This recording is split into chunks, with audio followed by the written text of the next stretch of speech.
Oke, teman-teman semua. Sekarang kita akan lanjutkan pembahasan tentang manajemen keuangan ya. Untuk pertemuan 9.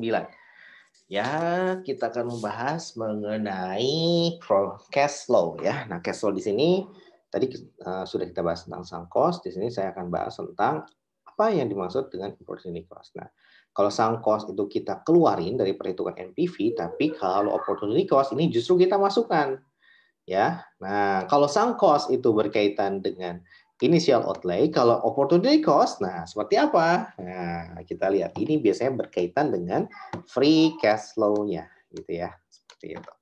Nah, nanti akan mempengaruhi nilai dari free cash flow-nya, ya, opportunity cost. Nah, baik kita bahas. Sebelumnya, apa sih yang dimaksud dengan opportunity cost? Nah, opportunity cost itu ibaratnya sederhananya adalah seperti ini. Jadi, ketika kita ya langsung ke contoh aja deh ya. Nah, ketika kita ya suatu perusahaan ya, dia memiliki mesin gitu ya.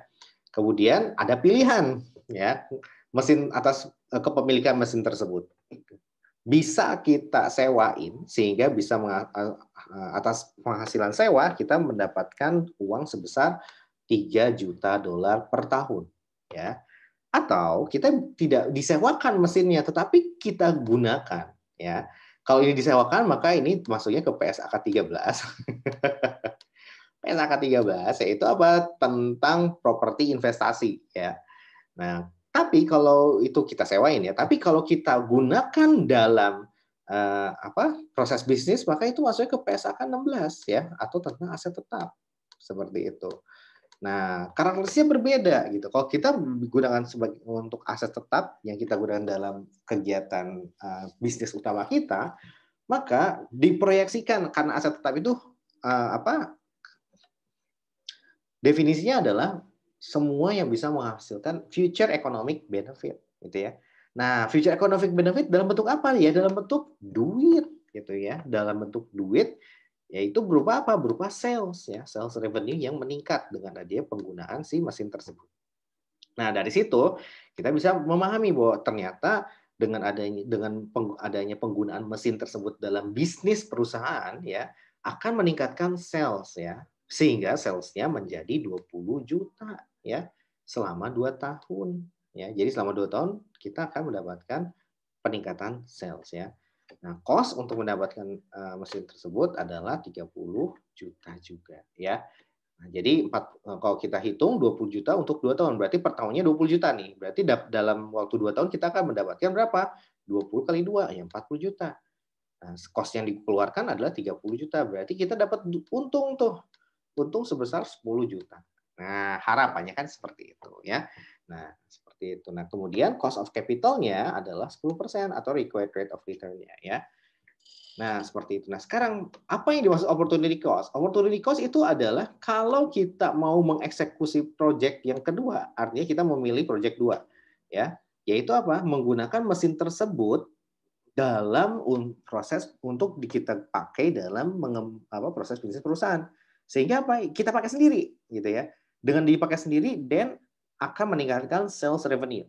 Nah, kalau kita mengeksekusi proyek itu, sementara kalau ada pilihan lain berupa proyek yang pertama, yaitu kita bisa menyewakan pada pihak lain dan menghasilkan duit 3 juta per tahun dari penyewaan mesin tersebut. Maka inilah yang disebut opportunity cost. Duit yang bisa dihasilkan dari leasing tersebut, sewa tersebut, itu yang menjadi opportunity cost dari proyek 2. Nah, jadi inilah opportunity cost yang hilang atau income yang hilang ya, karena apa? Karena kita memilih untuk mengeksekusi project lain. Nah, which is dalam ini adalah project 2. Nah, itulah opportunity cost. Jadi duit yang hilang karena kita memilih mengeksekusi project yang kedua ini ya. Nah, sekarang pertanyaannya, apakah project 2 ini yaitu kita ingin menggunakan mesin tersebut untuk kegiatan untuk kita pakai sendiri lah maksudnya Maya. Apakah kita pilih yang kedua atau tidak gitu ya. Kalau kita memilih yang kedua, maka NPV-nya gimana? Positif atau negatif? Kalau ternyata negatif, ya kita nggak jadi pakai sendiri, tapi mending kita sewakan gitu ya. Nah, itu adalah pilihannya. Nah, sekarang caranya gimana? Caranya adalah manajer biasanya ya langsung menghitung NPV-nya saja ya. free cash flow yang ini nih, free cash flow-nya yang 20 juta ini. Nah, seperti itu untuk 2 tahun.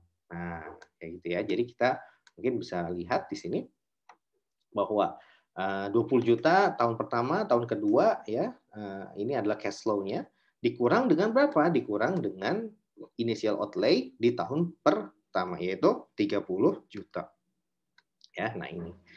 Nah, sekarang ini adalah salah ya, ini salah. Kenapa salah? Karena kita kalau kita hanya seperti ini, jadi langsung memasukkan apa namanya free cash flow-nya sebesar 20 juta ke dalam perhitungan NPV gitu ya. Maka ini kurang tepat. Kenapa? Itu artinya kita tidak memperhitungkan adanya opportunity cost.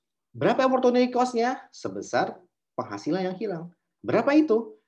Penghasilan sewa yang hilang, yaitu 3 juta per tahun. Ya.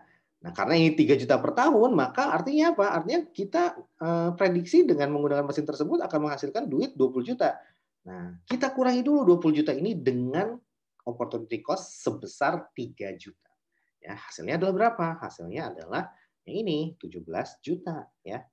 Nah, jadi caranya seperti itu. Jadi kita harus memasukkan unsur opportunity cost ya dengan mengurangi si free cash flow-nya ya. Seperti itu. Oke, dan itulah yang akan mempengaruhi apa namanya hasil dari NPV yang kita apa namanya kita hitung. Oke, seperti itu. Jadi kesimpulannya opportunity cost harus dimasukkan ke dalam perhitungan NPV, yaitu apa? Dengan menyesuaikan di free cash flow-nya. Oke, itu aja. Nanti kita lanjutkan untuk yang synergistic effect. Terima kasih.